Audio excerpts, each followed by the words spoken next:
శ్రీకాళహస్తిలోని Telugu Desam party కార్యాలయంలో ఆ party రాష్ట్ర అధికార ప్రతినిధి రెడ్డివారి గురువారెడ్డి మీడియా సమావేశంలో మాట్లాడారు. ఆ విశేషాలు చూద్దాం. నమస్కారం. ముఖ్యంగా ముందస్తుగా రాష్ట్ర ప్రజలందరికీ నూతన సంవత్సర శుభాకాంక్షలు. మరి ఈరోజు కూటమి ప్రభుత్వం సంక్షేమాన్ని, అభివృద్ధిని సమపాలనలో రాష్ట్ర ప్రజలకు అందిస్తున్న నిదర్శనాలే ఇవన్నీ ఈ సందర్భంగా గుర్తు చేస్తా ఉన్నాం ప్రజలందరూ కూడా. మరి మీకంతా కూడా తెలుసు, ఆనాడు సూపర్ 6 పథకాల్లో ఇచ్చిన హామీల ప్రకారం ఆ యొక్క సూపర్ 6 పథకాలను సుమారు 90% హామీల్ని అమలు చేసినటువంటి జవాబుదారీ ప్రభుత్వం, కూటమి ప్రభుత్వం, గౌరవ ముఖ్యమంత్రి వారి చంద్రబాబు నాయుడు నాయకత్వాలని ఈ సందర్భంగా ప్రజలందరికీ తెలియపరుస్తున్నాం. మరి చెప్పుకుంటా పోతే మరి ఆనాడు సూపర్ 6 పథకాలు ఇచ్చిన దాంట్లో భాగంగా మరి యొక్క పెన్షన్లను 4,000 చేసే కార్యక్రమం, వృద్ధుల వితంతువులకు, వికలాంగులకు 6,000, కిడ్నీ వ్యాధిగ్రస్తులకు 10,000 రూపాయలు, డయాలసిస్ పేషెంట్లకు, మంచానికే పరిమితమైన వారికి 15,000 రూపాయలు చేసి సుమారు 63 లక్షల పైచీలకు పెన్షన్లను సంవత్సరానికి 33,000 కోట్ల రూపాయలు ఖర్చు పెట్టేటటువంటి సంక్షేమ ప్రభుత్వం ఈ యొక్క 18 నెలల కాలంలో 50,000 కోట్లు పైచీలకు నెలకు 2,700 కోట్ల లెక్కన రాష్ట్ర ఇబ్బందుల్లో ఉన్న ఖర్చు పెడుతున్నటువంటి ప్రభుత్వం అని జవాబుదారీ ప్రభుత్వం ఈ సందర్భంగా ప్రజలందరికీ తెలియజేస్తున్నాం. అదేవిధంగా ఆ యొక్క తల్లికి వందనం పేరుతో ఎంతమంది బిడ్డలున్నా సుమారు 67,26,000 పైచీలకు ఉన్నటువంటి విద్యార్థులకు సుమారు 10,000 కోట్ల రూపాయలని వాళ్ళ తల్లుల అకౌంట్లో జమ చేసినటువంటి ఒక విద్య ప్రోత్సహించేటటువంటి ప్రభుత్వం గౌరవ ముఖ్యమంత్రి చంద్రబాబు నాయుడు గారు, ఐటీ మంత్రి వారి నారా లోకేష్ బాబు గారు సారథ్యంలోని ఈ సందర్భంగా తెలియపరుస్తున్నాం. మరి అదేవిధంగా ఆనాడు సూపర్ 6 పథకాల్లో భాగంగా ఉచితంగా మహిళలకు బస్సు ప్రయాణం జిల్లా పరిధిలో ఇస్తే రాష్ట్ర వ్యాప్తంగా శ్రీశక్తి పథకాన్ని ఆ యొక్క ఆగస్టు 15వ తారీఖు నుంచి ప్రారంభించడం జరిగింది. సుమారు 1,144 కోట్ల రూపాయలు శ్రీశక్తి పథకానికి ఖర్చు చేస్తూ సుమారు 4 కోట్ల పైచీలకు స్త్రీలు ప్రయాణం చేసేటటువంటి పరిస్థితిని సందర్భంగా తెలియపరుస్తున్నాం.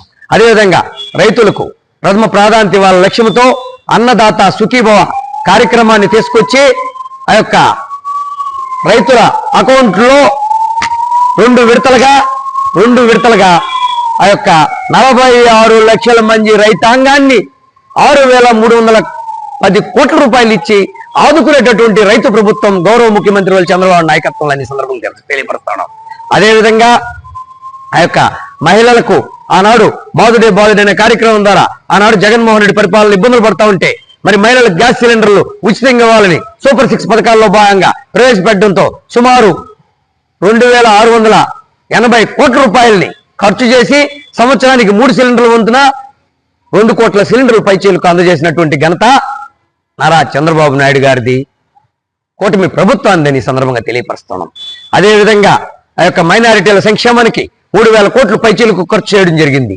మరి అదేవిధంగా ఆ యొక్క ప్రభుత్వంలో కూటమి ప్రభుత్వం మరి ఎస్సీ వర్గీకరణని సక్సెస్ఫుల్ గా అమలు చేయడం జరుగుతూ ఉంది. మరి అదేవిధంగా సూపర్ 6 పథకాలలో భాగంగా ఆ యొక్క నిరుద్యోగ యువతకి ఉద్యోగ కల్పనే భాగంగా యువగల స్ఫూర్తిదాత నారా లోకేష్ బాబు గారి స్ఫూర్తితో గౌరవ ముఖ్యమంత్రి చంద్రబాబు నాయుడు గారు మొదట విడత డిఎస్సికి సంతకం చేయడం జరిగింది. ప్రమాణ స్వీకారం చేసిన రోజునే దాంట్లో భాగంగా 16,340 పోస్టులను ఒక డిఎస్సి ద్వారా భర్తీ చేయడం జరిగింది. అదేవిధంగా కానిస్టేబుల్ పోస్టులు 5,000 పైచీలకు నిరుద్యోగ యువతకు భర్తీ చేస్తూ మరి సర్టిఫికేట్లను కూడా గౌరవ ముఖ్యమంత్రి గారే అందజేయడం జరిగింది. వారికి స్టైఫండ్ కూడా 4,500 రూపాయలు ఉంటే దాన్ని పెంచి వారికి అందజేయడం జరిగింది. అదేవిధంగా ఈ యొక్క రోడ్ల అభివృద్ధి, గుంతలు లేని రోడ్లు 1000 కోట్లు ఖర్చు పెట్టి గుంతలు లేకుండా చేయడం జరిగింది. అదేవిధంగా ఆ యొక్క నేషనల్ హైవేలు కావచ్చు, రాష్ట్ర రహదారులు కావచ్చు, అన్నింటినీ కూడా పెద్ద ఎత్తున ఈ రాష్ట్రానికి తీసుకురావడం జరిగింది కేంద్ర ప్రభుత్వ సహకారంతో అని సందర్భంగా తెలియపరుస్తున్నాం. మరి అదేవిధంగా ఈ యొక్క ఉన్నటువంటి పరిస్థితుల్లో పల్లి పండుగ పేరుతో 13,326 గ్రామ పంచాయతీల్లో ఒకే రోజు గ్రామ సభలు నిర్వహించి గిన్నిస్ బుక్ రికార్డుగా నమోదు చేయించి మరి గ్రామాల్లో సీసీ రోడ్లను సుమారు 4,000 కిలోమీటర్లను వేసిన ఘనత నారా చంద్రబాబు నాయుడు గారిది, కూటమి ప్రభుత్వానిది, పవన్ కళ్యాణ్ గారిదని సందర్భంగా గుర్తు చేస్తా ఉన్నాం. మరి గతంలో కూడా నారా లోకేష్ బాబు గారు పంచాయతీ రాజ్ మంత్రిగా ఉన్నప్పుడు 2014-19 25,000 కిలోమీటర్లు వేసిన ఘనత ఆనాటి తెలుగుదేశం ప్రభుత్వానికే దక్కుతుంది, నారా లోకేష్ బాబు గారికి, చంద్రబాబు నాయుడుకి దక్కుతుందని ఈ సందర్భం గుర్తు చేస్తున్నాం. ఒక శాంతి భద్రతల విషయంలో కూడా ఎక్కడికక్కడ అదుపు చేస్తూ శాంతి భద్రతలు గాడిన పెట్టినటువంటి ప్రభుత్వం క్రైమ్ రేట్ తగ్గించడం జరిగింది ఈ సందర్భంగా తెలియపరుస్తున్నాం. మరి 18 నెలల కాలంలో మరి ఫలప్రదంగా శుభప్రదంగా పరిపాలన గాడిలో పెట్టి ఆనాడు రాజ్యాంగ వ్యవస్థలు విధ్వంసం చేయడం జరిగింది జగన్మోహన్ రెడ్డి.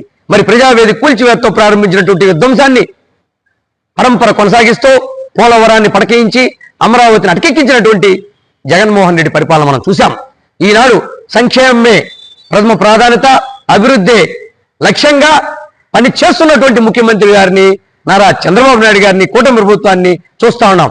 దానికి నిదర్శనాలే అమరావతి మరి రాజధాని పరుగులు పెట్టించడం, కేంద్ర ప్రభుత్వం నుంచి నిధులు తీసుకొచ్చి ముందుకు తీసుకుపోవడం, అదేవిధంగా పోలవరాన్ని పరుగులు పెట్టించడం, 2027 నాటికే రైతులకి జాతికి అంకితం చేసి రైతుల ప్రయోజనాలు కాపాడాల లక్ష్యంతో పనిచేస్తున్నటువంటి ముఖ్యమంత్రి గారు నారా చంద్రబాబు నాయుడు గారు. మరి గతంలో విధ్వంసం చేసినటువంటి వ్యక్తి జగన్మోహన్ రెడ్డి అని ఈ సందర్భంగా ప్రజలందరికీ తెలియపరుస్తా ఉన్నాం. మరి అదేవిధంగా ఈ యొక్క ఉన్నటువంటి పరిస్థితుల్లో పెట్టుబడుల ప్రధాన ఆకర్షణగా సిఐఏ సదస్సుని చంద్రబాబు నాయుడు గారు ఆధ్వర్యంలో నారా లోకేష్ బాబు గారి సారథ్యంలో వైజాగ్ లో పెట్టి 13 లక్షల కోట్లు పైచీలకు 610 ఒప్పందాలను చేసుకొని సుమారు 16 లక్షల ఉద్యోగాల కల్పనే భాగంగా ముందుకు పోతున్నటువంటి కూటమి ప్రభుత్వ లక్ష్యమని, యువత ఉద్యోగ కల్పనే లక్ష్యమని యోగాల స్ఫూర్తిదాత నారా లోకేష్ బాబు గారి సారథ్యంలోని ఈ సందర్భంగా ప్రజలందరికీ తెలియపరుస్తున్నాం. మరి మొత్తం మీద ఇప్పటికి 20 లక్షల కోట్లు పైచీలకు పెట్టుబడులు తీసుకొచ్చిన ఘనత కూటమి ప్రభుత్వానిది అని ఈ సందర్భంగా ప్రజలందరికీ సగౌరవంగా తెలియపరుస్తున్నాం. గూగుల్ లాంటి పేరెన్నిక కలిగినటువంటి సంస్థలను వైజాగ్ తీసుకురావడం జరిగింది. వైజాగ్ లో మరి ఐటీ హబ్గా అమరావతిలో క్వాంటమ్ వ్యాలీ శంకుస్థాపన చేయడం, వీటన్నిటిని కూడా ప్రజలంతా అర్థం చేసుకోవాలి. యువతకు ఉద్యోగ కల్పనే భాగంగా పనిచేస్తున్నటువంటి ముఖ్యమంత్రి గారు నారా చంద్రబాబు నాయుడు గారు, కూటమి ప్రభుత్వం నారా లోకేష్ బాబు గారు అని ఈ సందర్భంగా ప్రజలందరికీ తెలియపరుస్తా ఉన్నాం. మరి అదేవిధంగా అన్ని సంక్షేమ అభివృద్ధి కార్యక్రమాల్ని ఒక పక్క రాష్ట్రం ఇబ్బందుల్లో ఉన్న, కష్టాల్లో ఉన్న గత ప్రభుత్వం ఎన్నో ఇబ్బందులు పెట్టి ఆనాడు ఉన్నటువంటి అరాచక ఆక్రమణ అప్రజాస్వామిక విధానాలతో కూడినటువంటి పరిపాలన చేసినటువంటి సైకో ముఖ్యమంత్రి జగన్మోహన్ రెడ్డి నాయకత్వంలో ఏ విధంగా విధ్వంసం జరిగిందో మనం అంతా కూడా చూసాం. ఎక్కడ వ్యక్తిగత స్వేచ్ఛ లేదు, ఎక్కడ అందరికి రక్షణ లేదు, ఎక్కడికక్కడ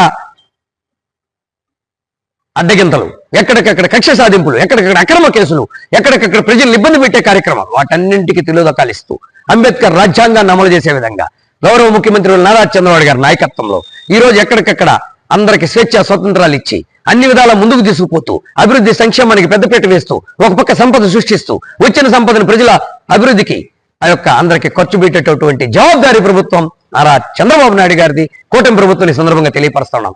అదేవిధంగా రైతులకు సంబంధించిన అన్ని విషయాల్లో కూడా అన్ని జాగ్రత్తలు తీసుకుంటున్నటువంటి ముఖ్యమంత్రి నారా చంద్రబాబు నాయుడు గారు. మరి అదేవిధంగా చెప్పుకుంటా పోతే మరి మన ఈ కూటమి ప్రభుత్వంలో సూపర్ 6 ని సూపర్ హిట్ చేసినటువంటి ఘనత నారా చంద్రబాబు నాయుడు గారిది. గతంలో పెన్షన్ 3000 రూపాయలు ఇస్తానని చెప్పి 19-24 మధ్య దశల వారీగా పెంచి 1000 రూపాయలు పెంచడానికి 5 సంవత్సరాల కాలం తీసుకున్నటువంటి ముఖ్యమంత్రిని మనం చూసాం జగన్మోహన్ రెడ్డి. మరి ఏ విధంగా ఈ రోజు ఈ యొక్క కూటమి ప్రభుత్వం మీద విషం చెమ్ముతున్నాడో చూస్తా ఉన్నాం. మరి అదేవిధంగా స్టీల్ ప్లాంట్ వైజాగ్, దానికి కేంద్ర ప్రభుత్వం నుంచి వేలాది కోట్ల రూపాయలు తీసుకొచ్చి దాన్ని గట్టునేసే పరిస్థితి. అదేవిధంగా ఎక్కడికక్కడ ఇండస్ట్రీస్ తీసుకొచ్చి అభివృద్ధి చేసేదానికి నిదర్శనమే ఆ యొక్క అన్ని కంపెనీలు కూడా మన చుట్టుపక్కల కూడా రావడం జరిగింది, కాళహస్తి చుట్టుపక్కల కూడా. వాటన్నింటిని కూడా అర్థం చేసుకోవాల్సిన పరిస్థితి ఉంది ప్రజలంతా. టీసీఎస్ కానీ ఆనాడు 14-19 మధ్య, అదేవిధంగా గ్రీన్ ప్లే కానీ, ఖజరా కానీ, రాక్మెన్ కానీ, మరి తడ శ్రీ సిటీ, హీరో మోటార్స్ కానీ, ఇట్లాంటి పేరెన్నిక కలిగినటువంటి పరిశ్రమలు తీసుకొచ్చిన ఘనత అనంతపురంలో ఆ యొక్క కియా, దాని అనుబంధ పరిశ్రమలు. మరి ఎన్ని ఈ విధంగా లక్షలాది కోట్ల రూపాయలు ఆనాడు కూడా 6 లక్షల కోట్ల పైచీలకు పెట్టుబడులు తీసుకొచ్చి 5,60,000 మందికి ఉద్యోగాలు ఇచ్చినటువంటి కల్పించినటువంటి ఘనత నారా చంద్రబాబు నాయుడు గారు. మరి 19-24 మధ్య పెట్టుబడులు తరిమి కొట్టడం జరిగింది, ఎక్కడికక్కడ అడ్డుకోవడం జరిగింది, ఎక్కడికక్కడ వాటాలు అడగడం జరిగింది. వీటన్నింటి పర్యావసనం మీద రాష్ట్రం పూర్తిగా అప్పులు ఊబిలోకి నెట్టేయడం జరిగింది.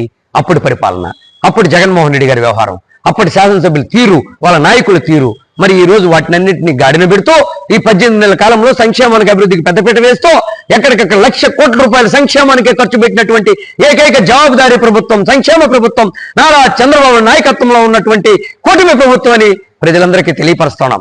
మరి ఈ 18 నెలల కాలంలో ఏ విధంగా అభివృద్ధి సంక్షేమానికి పెద్దపీట పెట్టారు అవన్నీ కూడా విషయాలు మీకు అందరికీ తెలియపరుస్తున్నాం.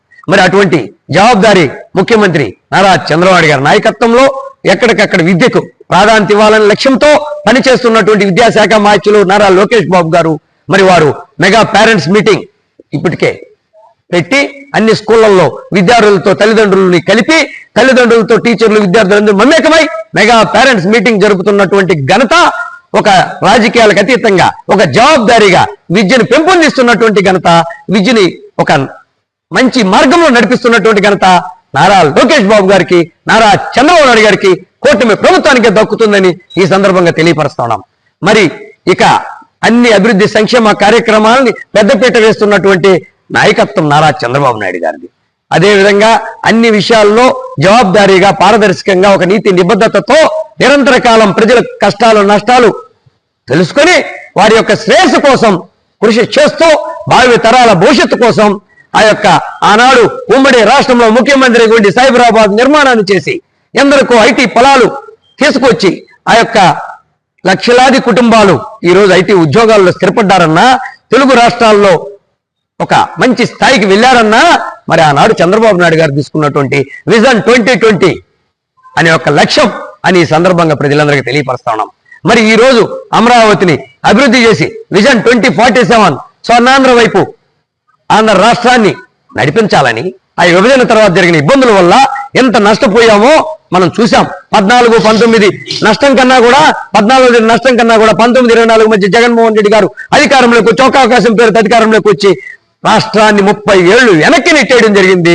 దాన్ని ఈ రోజు ఆదర్శంగా తీసుకొని, ఒక బాధ్యతగా తీసుకొని నిరంతరం 18 గంటల పాటు సంకల్ప బలముతో సమాజ హితము కోసం పాటుపడుతున్నటువంటి మహా నేత అయినటువంటి, దార్శనికుడైనటువంటి, దూరదృష్టి కలిగినటువంటి, ఒక పరిపాలనా దక్షుడైనటువంటి, అమరావతి సృష్టికర్త, సైబరాబాద్ నిర్మాణకర్త, ఉభయ రాష్ట్రాల్లో ముఖ్యమంత్రిగా పనిచేసినటువంటి నాయకుడు, ప్రత్యేక ఆంధ్రాలో దశ దిశ మార్గదర్శకుడై పనిచేస్తున్నటువంటి నేత, భవిష్యత్ తరాల కోసం ముందు చూపు నేత, 2047 విజన్ కోసం నిరంతరం తప్పించేటటువంటి పెట్టుబడులు లక్ష్యంగా తీసుకొచ్చి పరిశ్రమలు ఒప్పించి మెప్పించి తీసుకొచ్చి ఇక్కడ సంపద సృష్టించి వచ్చిన సంపద ద్వారా రాష్ట్ర ప్రజలందరికీ ఉపయోగిస్తూ ఉన్నటువంటి నేత అని నారా చంద్రబాబు నాయుడు గారిని తెలియపరుస్తూ, మీ అందరికీ తెలియపరుస్తూ, గతంలో ప్రభుత్వం చెత్త ప్రభుత్వం 19-24 మధ్య మరి జగన్మోహన్ రెడ్డి గారు సుమారు 80 లక్షల టన్నుల పై చీలకు చెత్తను ఎక్కడికక్కడ నిల్వ చేస్తే, ఎక్కడికక్కడ అడ్డం పెట్టేస్తే, మరి ఈ రోజు 80 లక్షల పై చీలకు టన్నుల చెత్తను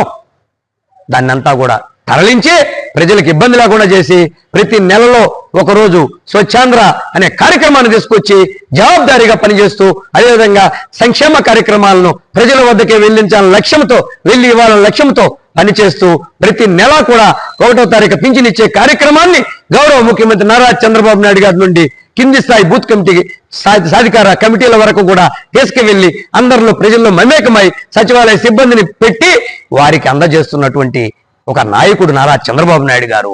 అదేవిధంగా అన్ని విషయాల్లో, అదేవిధంగా పెన్షన్ కూడా రేపు 1వ తారీఖు కాబట్టి ముందు రోజు ఇవ్వాలనే లక్ష్యంతో ఈ రోజు అందరికీ 63 లక్షల పైచీలకు ఉన్నటువంటి పెన్షన్దారులకు పింఛన్ని ఇంటి వద్ద అందజేసినటువంటి ఒక సంక్షేమ ప్రభుత్వం, అన్ని విషయాల్లో ఉన్నటువంటి ప్రభుత్వం ఏదైనా ఉంటే నారా చంద్రబాబు నాయకత్వంలో కూటమి ప్రభుత్వం ఈ సందర్భంగా ప్రజలందరికీ తెలియపరుస్తూ, ఈ యొక్క వైకాపా ప్రతిపక్ష స్థానం గల్లత్తై 11 సీట్లతో జగన్మోహన్ రెడ్డి ఉండి పులివెందుల ఎమ్మెల్యే ఉండి ఎక్కడికెక్కడ విష ప్రచారాన్ని చిమ్ముతూ, విషాన్ని చిమ్ముతూ ప్రజల్లో ఒక చెడు భావాన్ని ఎక్కిస్తూ ఎక్కడికెక్కడ ప్రజల్ని తప్పుదోవ పట్టించాలనే ఆలోచనతో వారు పనిచేస్తుండడాన్ని గ్రహించాలని ప్రజలందరినీ కోరుకుంటూ, ఆ యొక్క రేపు రాబో రోజుల్లో కూడా ఈ 18 నెలల కాలం పరిపాలన మీరు చూశారు ఏ విధంగా ఉండిందో. గతంలో 14-19 మధ్య ఏ విధంగా చూశారు. మరి అందర రాజ్యాంగ వ్యవస్థలను గాడిని పెడుతూ అంబేద్కర్ రాజ్యాంగాన్ని నడుపుతున్నటువంటి నారా చంద్రబాబు నాయుడు గారికి రేపు 26వ సంవత్సరంలో కూడా మీరు మంచి ఆశీస్సులు ఇచ్చి, రేపు భవిష్యత్తులో కూడా ఈ యొక్క రాష్ట్రంలో చంద్రబాబు గారి నాయకత్వాన్ని బలపరిచి 2029లో కూడా అధికారంలోకి తీసుకొచ్చి ఈ పెట్టుబడిదారులకు భరోసా కల్పించే విధంగా ప్రజలంతా కూడా కంకణబద్దులై ఆశీర్వదించాలని మనసారా కోరుకుంటూ, జై హింద్, జై చంద్రబాబు నాయుడు.